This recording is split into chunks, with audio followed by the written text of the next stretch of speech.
Hi YouTube, welcome to my first video on this channel.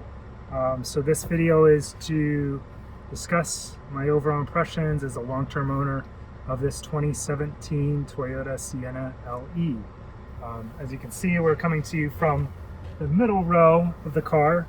It's actually a very comfortable spot for me, and I like hanging out in this spot. A lot of times these two will be at dance, and if I want to catch up on a little bit of work or just use my laptop, I will move from the front seat to this seat and just hang out with my laptop because it's comfortable. I've got controls for the climate system right here on top of me, and I've got a good view as well as some shade with these pull down shades that are on the side here. Not sure if I'm catching that on video. I think so. But yeah, so we're just going to talk a little bit about the things that we liked about our Sienna, the things that we don't like about the Sienna, and what's next. So for background, I got this car in 2019. It was a year or two after Hurricane Michael, and the year before that was Hurricane Ian, possibly Irma. And we were coming from a 2004 Pilot. You know, we had evacuated for Irma. Like, it was just hard. We had two very young kids in a car seat. Irma was not only a nightmare trying to get out of the state, we had three kids in a 3-row SUV and a dog. So 2 car seats in the middle row. My teenage son was in the 3rd row with the dog in the back. And then for all of our stuff, we had to have a rear cargo hitch carrier, and it was a little bit miserable. And an SUV just did not have enough room to be fully comfortable on long road trips. It was great for around town. It might be really good for, you know, a family with only one kid or maybe 2 older kids, but at the time it just didn't work great. You can see the 2 are a little bit older now. My oldest son is out of the house. He's got his own place, but this one at about 40 pounds is still in a car seat. So it would still be hard to do an SUV. Plus, you know, opening the doors, swinging open, and crowded parking lots is just not as easy with a family. So we've really enjoyed our Sienna, and we're actually just getting a new Sienna. So this vehicle is 2017. Looks like we're going to be trying to get a Sienna hybrid. I'm a big fan of Siennas. What was I going to say next? I'm a big fan of Toyotas, and I really appreciate them for their reliability. So obviously I'm very happy with this vehicle. We're replacing it with a newer version of the same vehicle. And, you know, let me get into a little bit of the details of what we liked and didn't like about this car. So first of all, let's talk a little bit about what we liked. Do you girls have any ideas about what you like about this car a lot? I like that the door automatically opens when you pull the outside handle. Yeah, so you don't have to physically pull it open. You just pull the handle and then it opens for you. Yeah. You love doing that in the morning. Drop off at school is a breeze.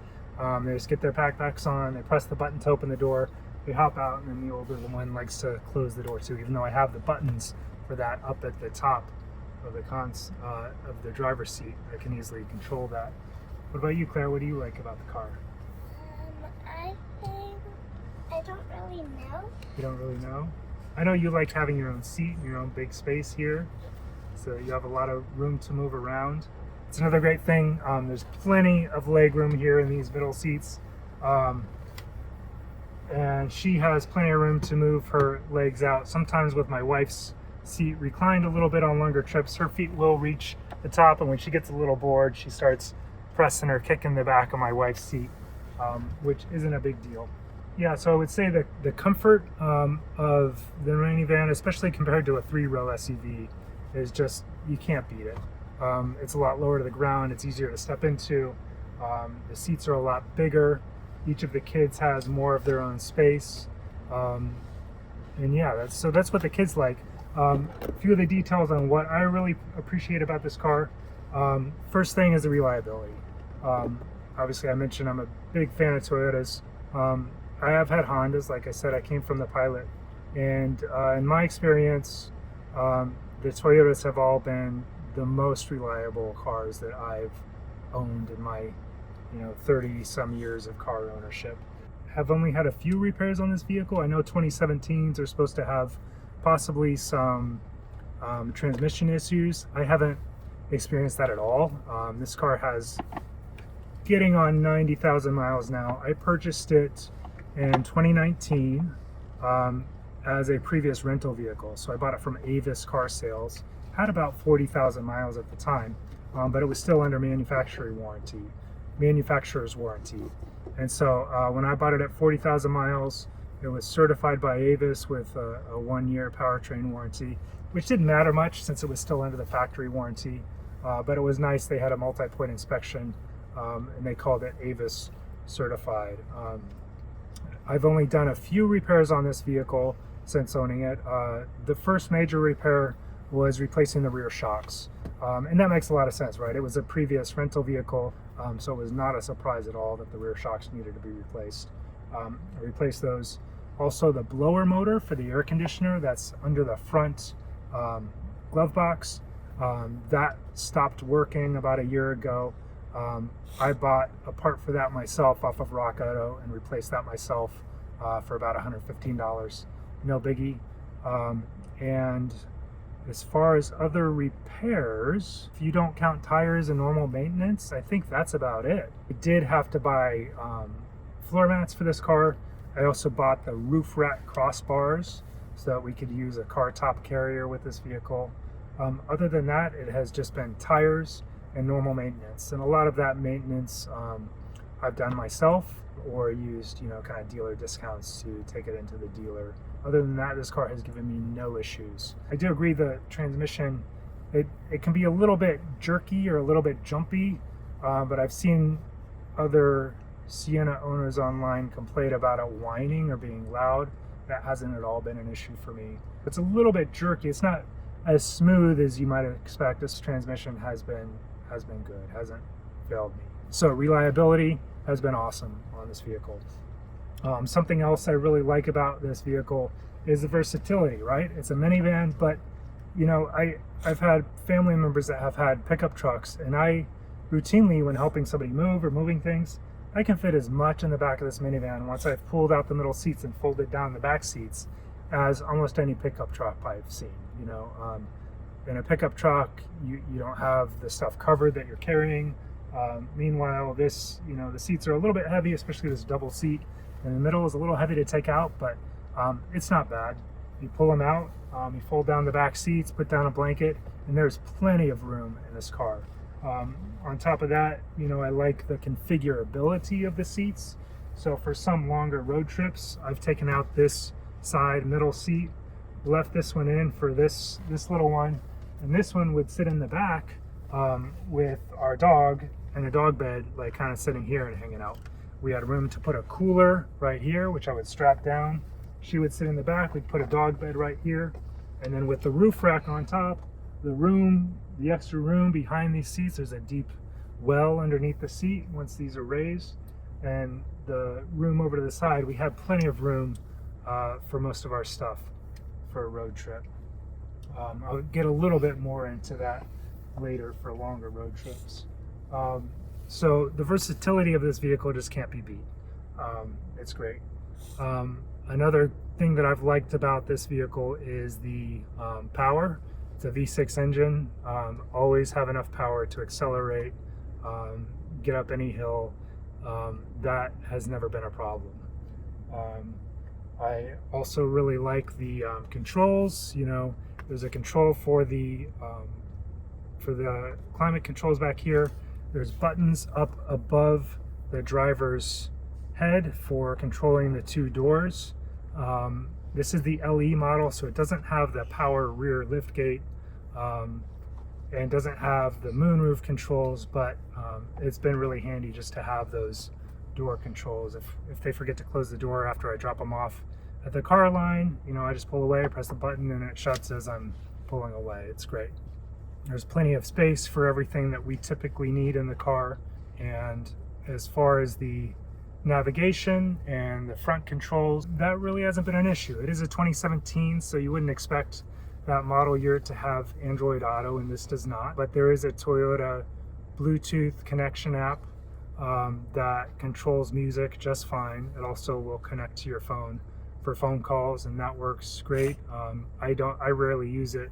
In fact, we have an older iPhone that we just keep in the car to play their music, and we'll typically use that to run the system. And I'll try to insert a video here that shows I just got one of those little stands that you can fit in the air vent, and I just stick that phone in there and use it as GPS or whatever thing. It just slides in there. And the only bad thing about this setup is this does cover up a lot of the airflow from this vent back here. Climate control system, all the controls. I like being able to sync the front and the back with just a button press.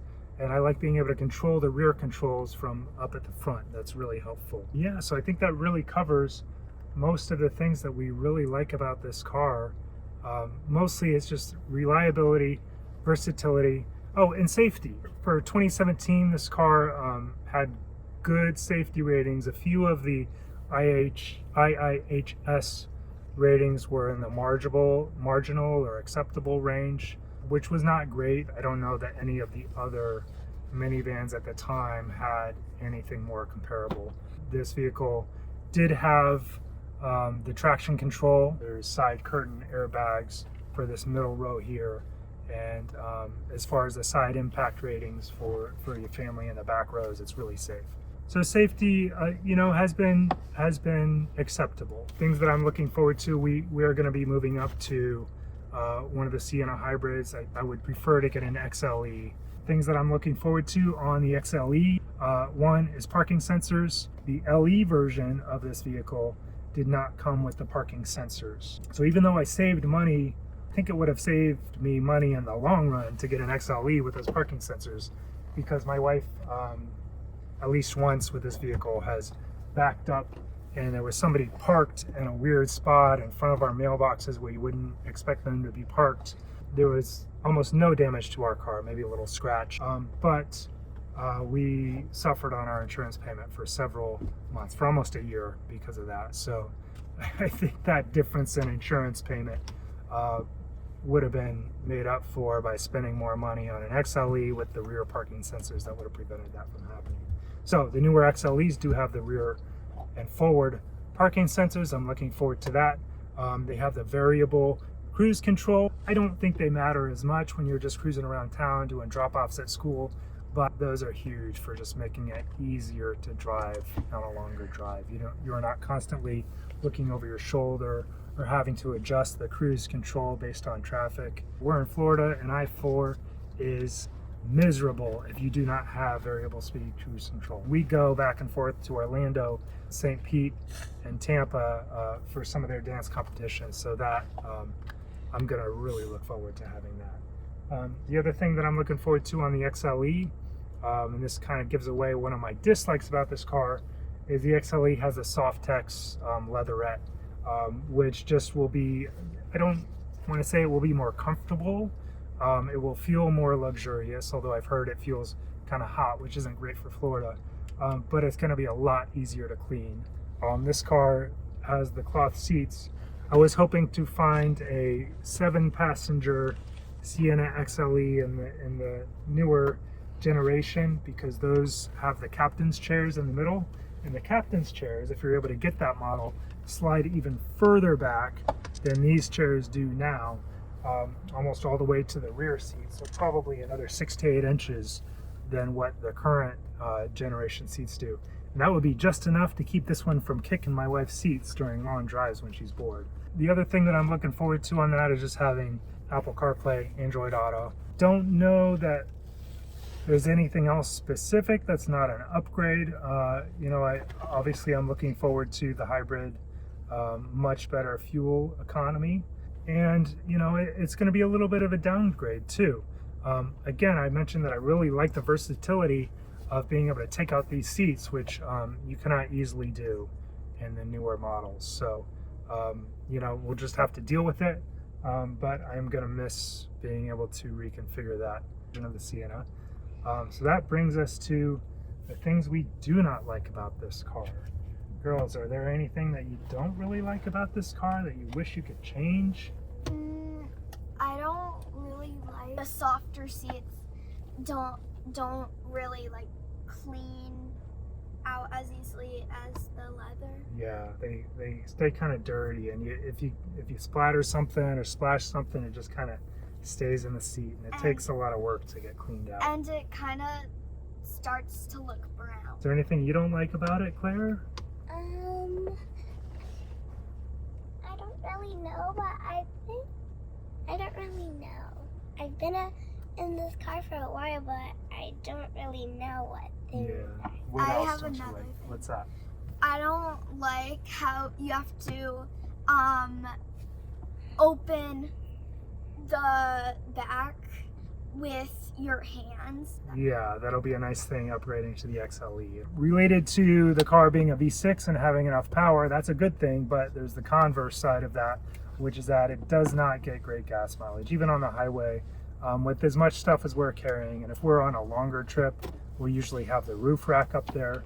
You know, while it can get 22 to 25 miles a gallon on the highway, our experience is we do not get that much. We get like 19 miles a gallon on the highway when we have this thing fully loaded down and with the roof carrier on it. By comparison, for our last trip, we rented a Ford Transit 15-passenger van. I took out some of the back seats so that we could fit all of our stuff in there.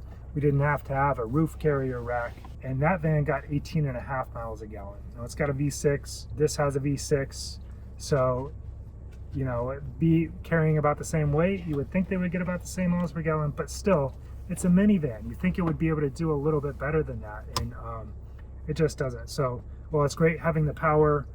You would expect to be able to get a little bit better gas mileage than it does. And I think we're getting something around like, I forget if it's 17 or 19 on average in this V6, which we mostly use driving around town. The other thing that I don't like about this vehicle, the cloth seats. They've been sturdy, they've stood up, the foam hasn't flattened or anything like that. It's great. It's just, if they get stains on them, and let's be real, if you've got kids in the car, they're gonna get stains. It's just a lot more difficult to clean than I expect the leatherette seats to be. In the cases I've tried to clean them, they seem to clean very easily. It takes some work, right? But so that's one of the other things. The other thing I don't like is how the floor, the tracks that the middle seats run on, I know they have these covers, but they're very easy to drop things in there and get stuck, and it's hard to clear things out of the way. And so I found that a lot of things get stuck, or if we're at the beach or something and sand gets in there, the seats run really rough on the track trying to move them around. And so that's just not the easiest thing. I love the versatility, but in the back, there just isn't any strap down points. There are no tie down points along the back. You have these plastic clips for hanging some grocery bags.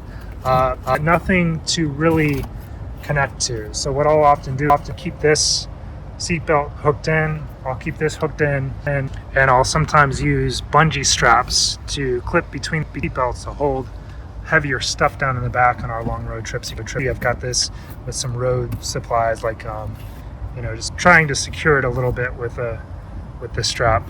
I probably will plan to buy like some kind of cargo cover netting for the next car. And we're kind of getting into some of the niggles now.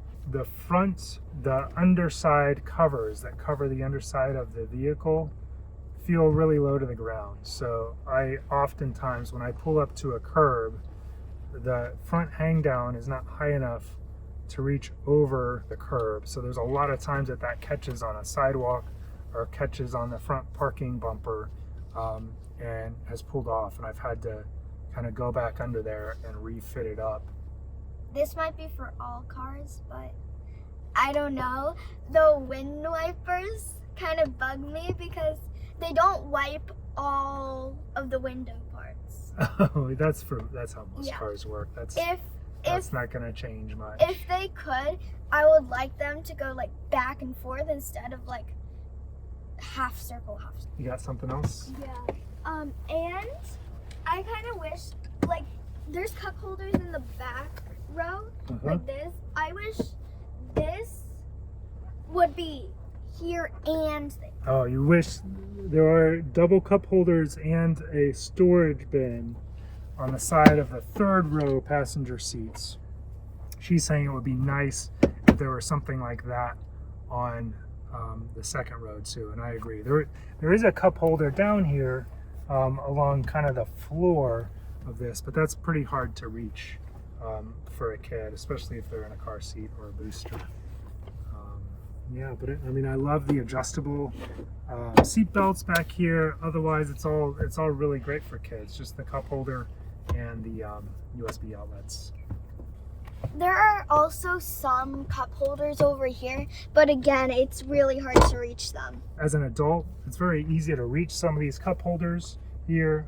This middle one here, if you don't have the middle seat in, is easily reachable. But if this middle seat is in and you're a kid, especially if you're a kid strapped into a car seat, there's no cup holders that you can reach. The lack of accessible charging for this middle row. There is a 12-volt outlet in the back.